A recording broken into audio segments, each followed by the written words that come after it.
Olá, gente. Vocês saíram agora do mundo celular e vão entrar no mundo dos tecidos. Nosso assunto é histologia. Mas o que vem a ser histologia? Na realidade, são grupos de células, aquela célula que você estudou em toda a citologia do processo, que vão desenvolver uma determinada afinidade. Não necessariamente o mesmo padrão, mas a mesma origem. Ou seja, o tecido é um grupamento celular que tem a mesma origem embrionária. E, dependendo da origem embrionária e da função exercida dentro do nosso organismo, ele vai se apresentar de várias formas. Vamos observar aqui o exemplo. Bem, a nossa pele é o tecido epitelial de revestimento. O tecido nervoso, onde está o nosso cérebro, nossos nervos. Um outro tecido epitelial bem diferente da pele, o epitélio intestinal, o tecido muscular, que forma o estômago, muscular liso, o muscular estriado, cardíaco, a nível do coração, ou o musculado estriado esquelético, que vai fazer a nossa formação corporal, que a gente ande, fale. Ou seja, você tem vários grupamentos desempenhando funções orgânicas e que nasceram do mesmo ponto, tiveram a mesma origem embrionária. Bem, mas hoje nós vamos nos preocupar apenas com um tecido humano, o tecido epitelial. O tecido epitelial vai nascer junto com todos os outros, mas vai desempenhar funções de revestimento e funções glandulares. Vamos estudar então a origem do tecido epitelial. Como é que ele nasce e como é que ele vai fazer a diferença orgânica. Vamos lá. A origem embrionária dos tecidos, ela não tem variação. Ela vai partir do mesmo ponto, o zigoto. O zigoto surge a partir do processo de fecundação. Esta célulazinha, então, começa a sofrer divisões sucessivas. 1, 2, 4, 8, formando um conjunto denominado de mórula. Até aqui, as células são consideradas totipotenciais, ou seja, são indiferenciadas. Cada uma delas terá a capacidade de se diferenciar em qualquer coisa, desde que exista informação genética para isso. A partir deste ponto, o processo continua e nós vamos chegar à formação de 3 folhetos embrionários: o ectoderma, o mesoderma, o endoderma. A partir desses 3 folhetos embrionários, todos os nossos tecidos terão origem. O tecido epitelial, o tecido conjuntivo, o tecido muscular e o tecido nervoso. Mas hoje, nós vamos nos preocupar apenas com o tecido epitelial. E se você notou, ele tem as 3 origens embrionárias. Ou seja, dependendo aonde ele se encontra e qual a função exercida dentro do nosso organismo, a origem embrionária dele será distinta. Por exemplo, a nossa epiderme, que reveste o nosso corpo externamente, tem origem no ectoderma. Então, o tecido epitelial de revestimento externo do nosso corpo nasce desse folheto embrionário. Já o tecido epitelial, por exemplo, do intestino, o que faz a reabsorção intestinal, o que forma a região urogenital da gente, tem origem mesodérmica. Então, o tecido epitelial nasce do mesoderma para a formação de determinados órgãos. As glândulas suprarrenais, pâncreas, têm origem endoderma. O nosso sistema digestório tem origem endoderma. Então, o tecido epitelial, dependendo da região do nosso corpo que ele se encontra e qual a função a ser exercida por ele, terá origem embrionária diferente. Não podemos esquecer que ele partiu do mesmo ponto, como todos os outros tecidos. Porém, o segredo da histologia está justamente na capacidade de diferenciação que vai ocorrer com essas célulazinhas, que no início eram uma só. Nós vamos estudar o tecido epitelial de 2 formas: o tecido epitelial de revestimento, o tecido epitelial glandular. Independente do tipo da função exercida, as origens são as mesmas.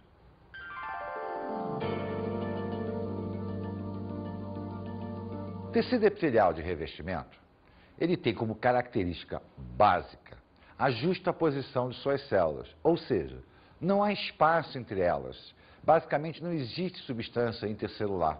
Até porque, se ele é um tecido de revestimento, ele não pode ter espaço. Porque se houvesse espaço, a característica de revestimento dele estaria errada. Ele é um tecido que não tem vaso sanguíneo. Ele não recebe nutriente diretamente da circulação sanguínea.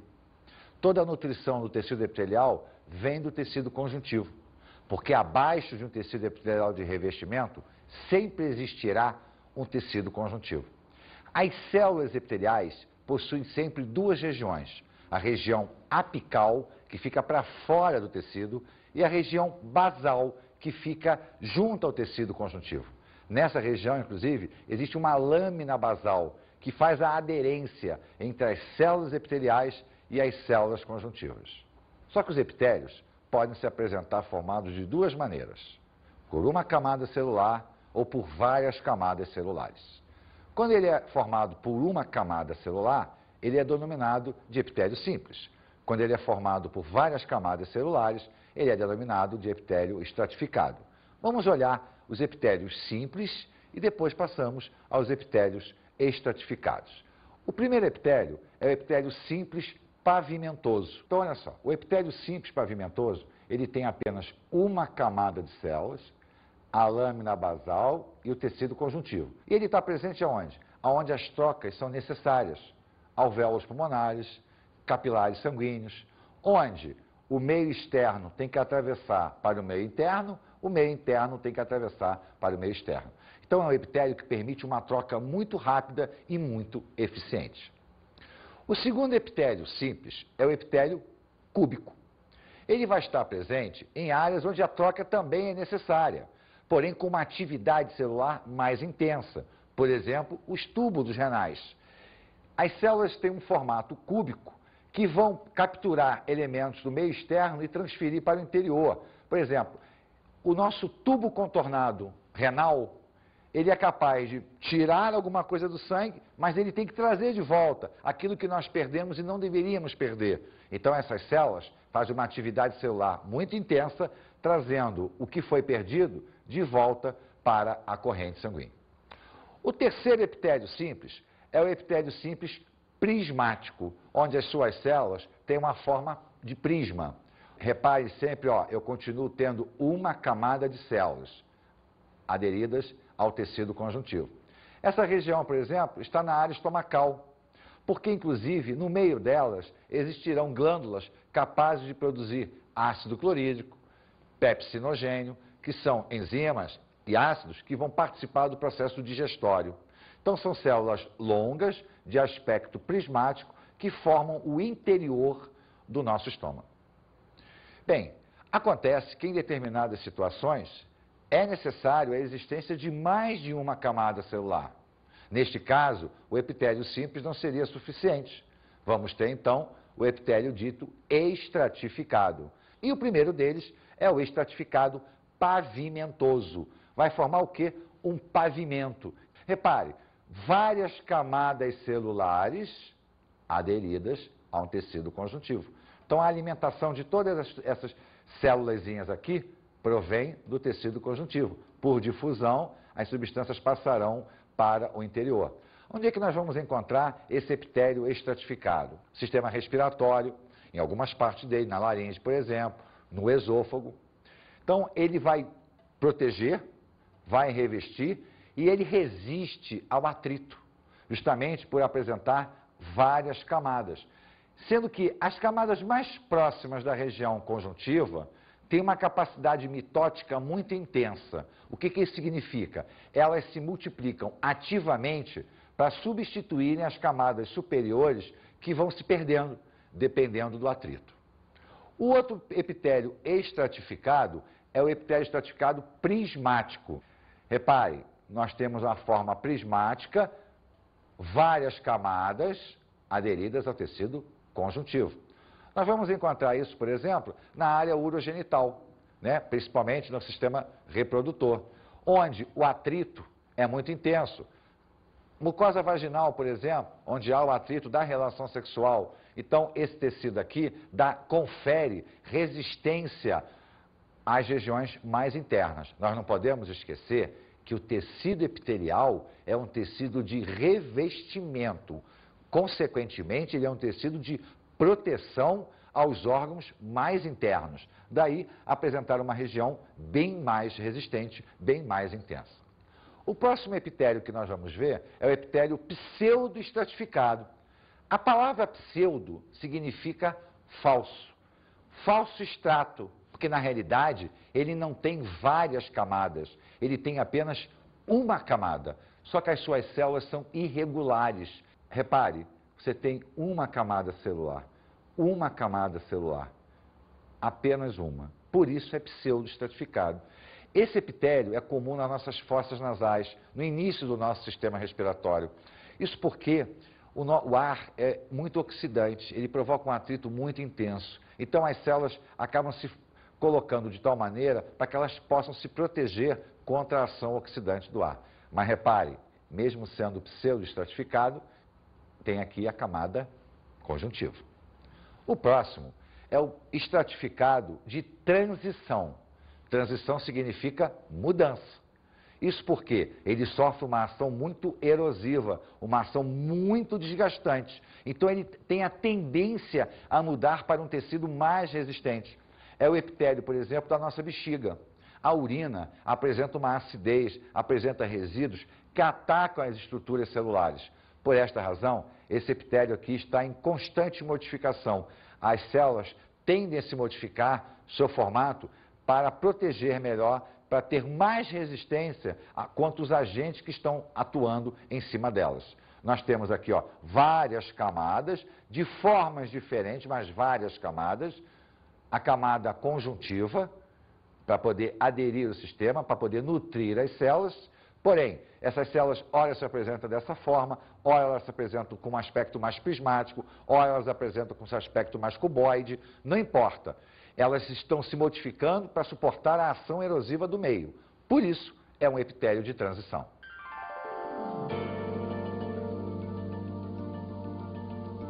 Bem, nós vamos falar agora da pele humana, que na realidade ela não é tecido epitelial. Pele é um órgão, onde uma parte dela é o tecido epitelial. Na realidade, a pele é formada basicamente por dois tecidos.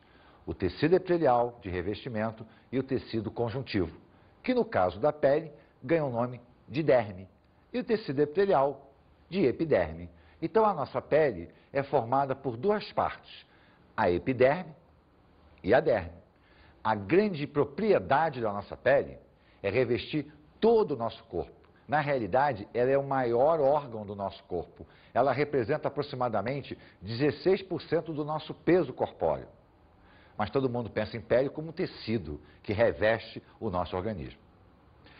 Vamos ver uma pesquisa que fala da pele indiretamente, que é a dermopigmentação. Aquilo que você conhece com o nome popular de tatuagem.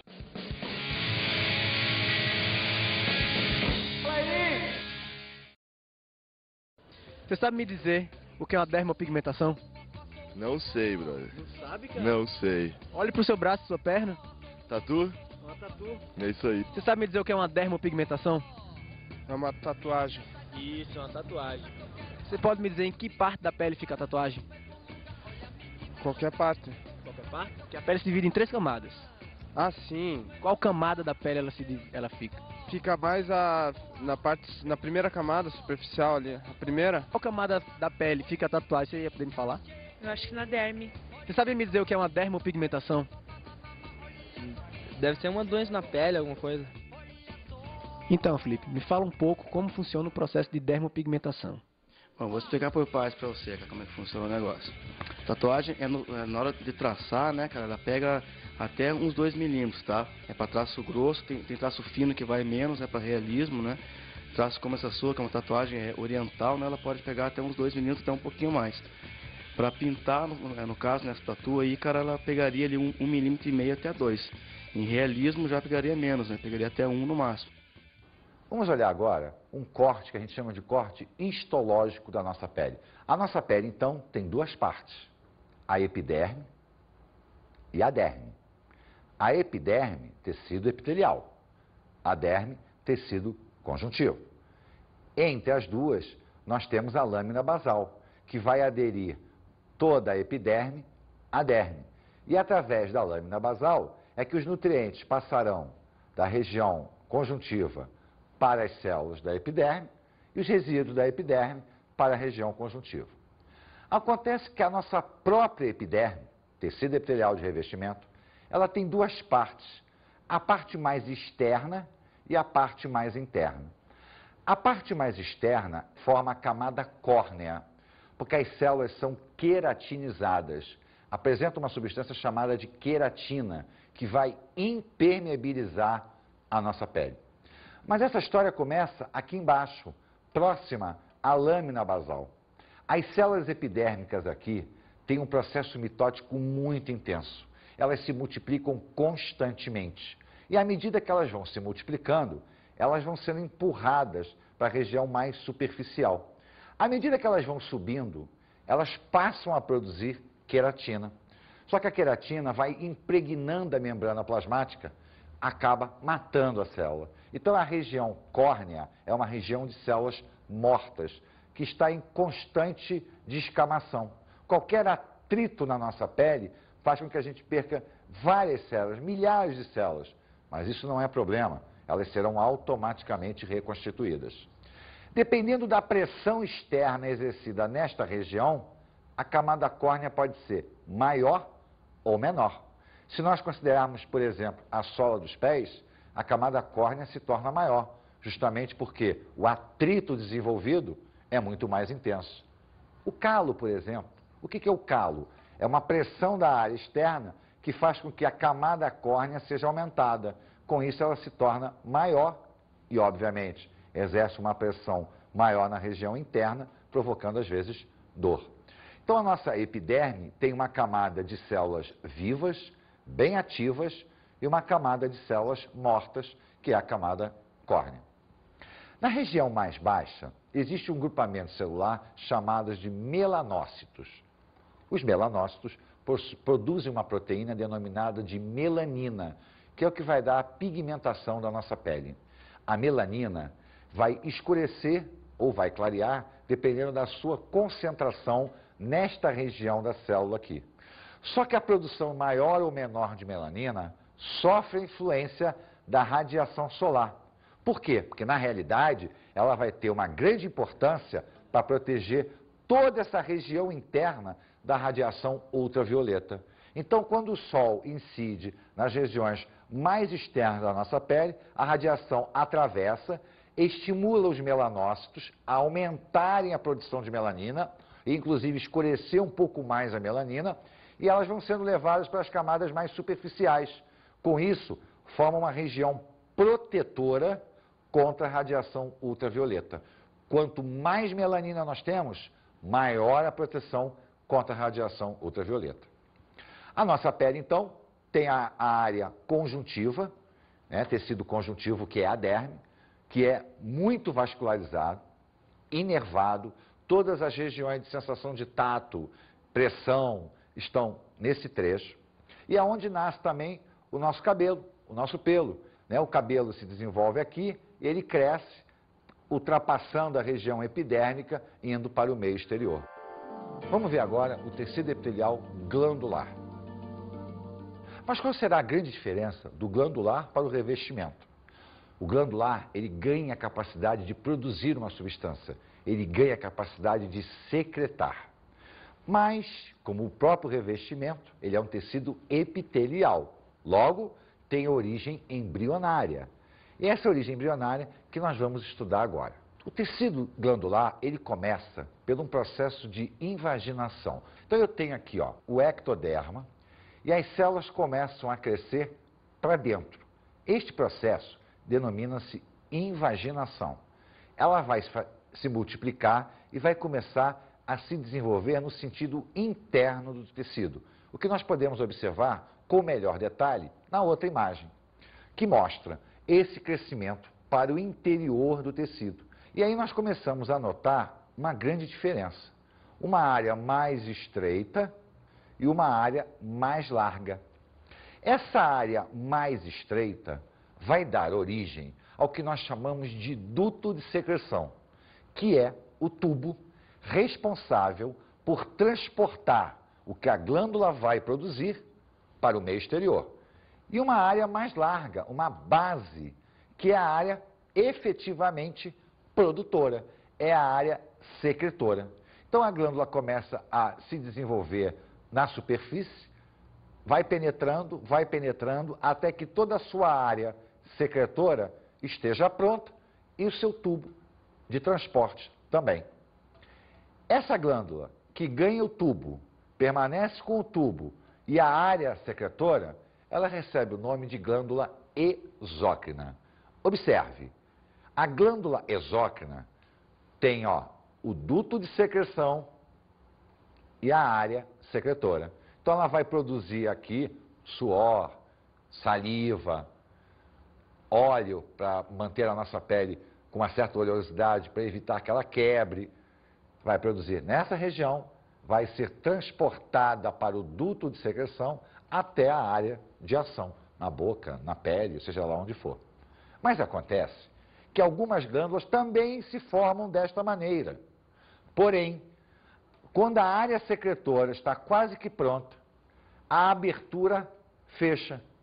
As células se multiplicam, fecham esse trecho e essa região do tubo de secreção é reabsorvida, ela desaparece. No lugar dela, uma grande vascularização será criada em volta da área secretora.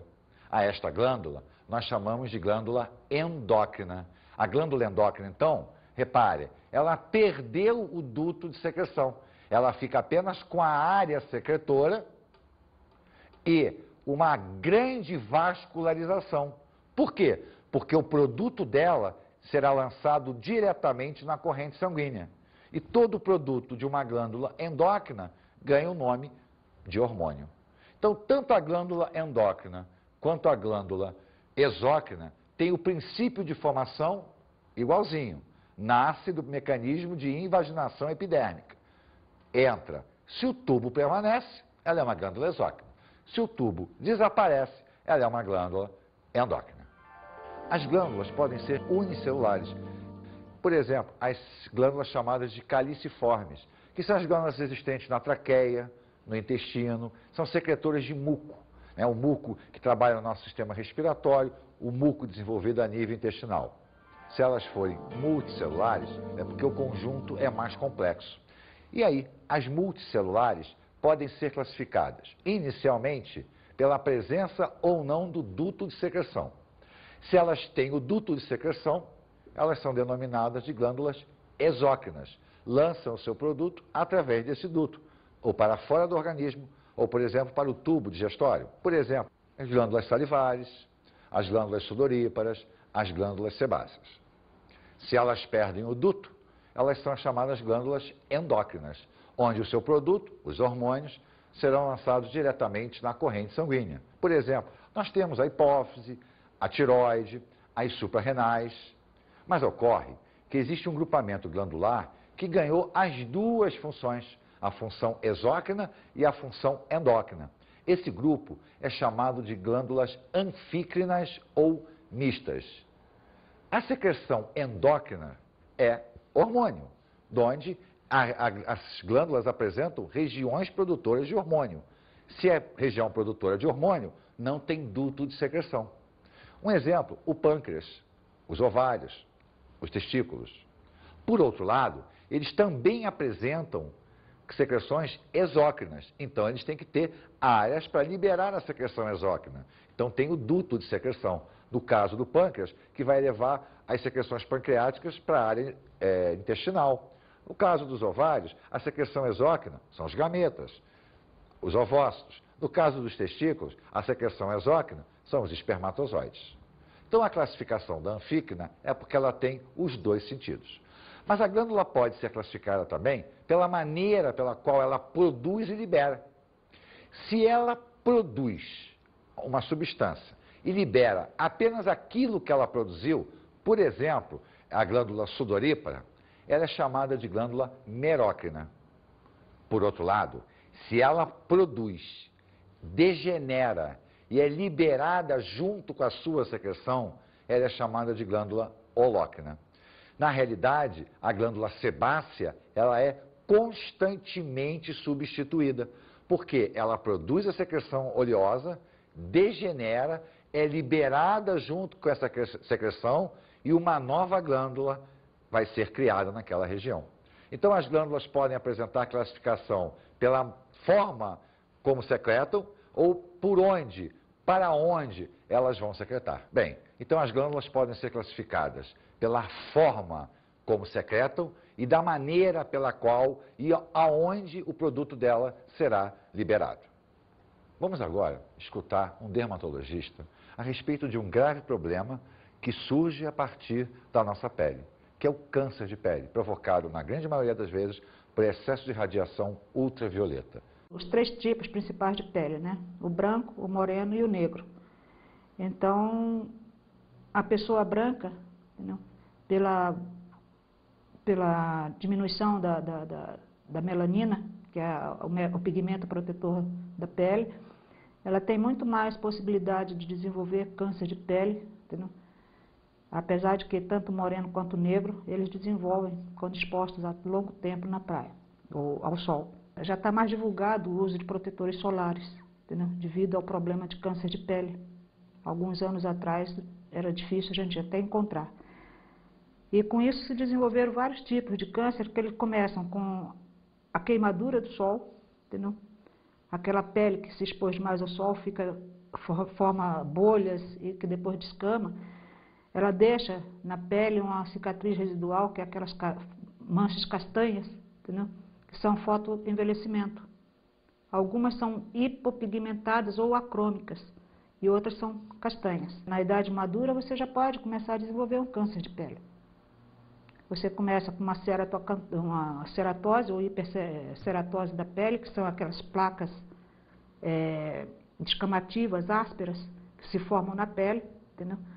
Que dali pode se desenvolver tanto um vaso celular quanto um espino celular, que são os 2 tipos mais comuns de câncer de pele, sendo o vaso celular um dos menos agressivos, o mais fácil de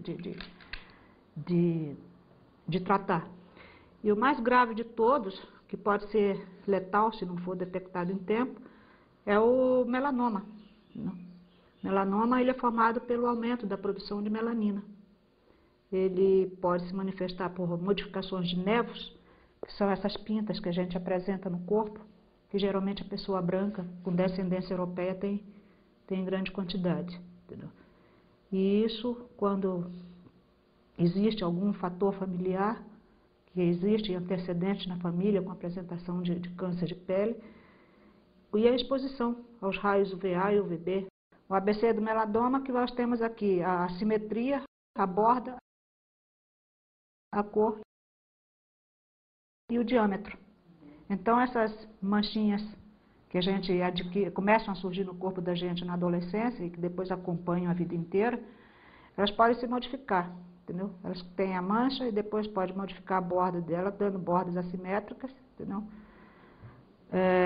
Isso aqui no estágio inicial. E ela vai ficando escuro, vai se modificando, vai aumentando, vai formando pápula, entendeu? E se a gente não extirpa isso em tempo, para mandar para o anátomo patológico, para verificar se já houve o desenvolvimento do melanoma, pode se tornar letal. Na realidade, gente, o câncer de pele, ele é provocado pela alteração mutagênica que a radiação ultravioleta provoca nas nossas células.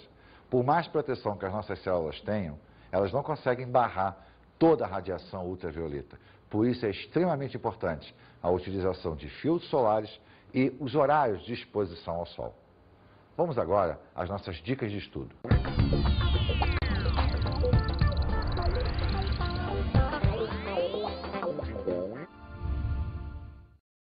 Eu recomendo um estudo do desenvolvimento embrionário, a formação dos vários tecidos, dando ênfase ao tecido epitelial. Os tipos de tecido, a importância deles, a nossa pele como um todo. Não esquecendo das nossas glândulas, a maneira como elas se formam, a maneira como elas produzem. Visto isso, nós vamos estar observando com atenção todo o início do processo histológico do nosso corpo.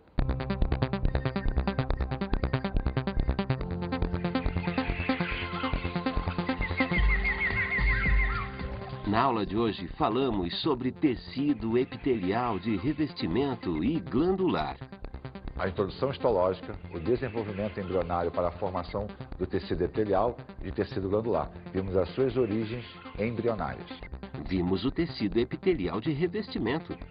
Vimos o tecido epitelial de revestimento. Vimos os vários tipos de epitélio. Vimos a localização dele dentro do nosso organismo. Analisamos o tecido epitelial glandular.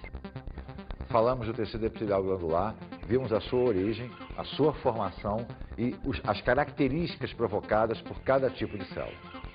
E estudamos a pele. Vimos a pele, vimos a sua morfologia, a sua fisiologia e a importância dela para o organismo como um todo. Bons estudos!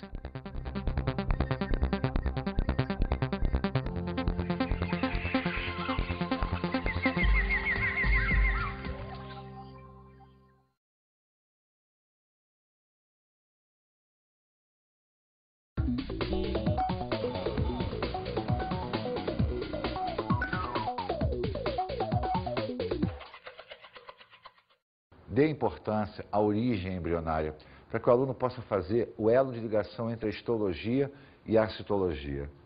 Fale dos epitélios, da importância de cada um deles, da área glandular, formação de glândulas e da nossa pele, para que ele possa entender por que a pele é um órgão e não um tecido, como muita gente acha que é.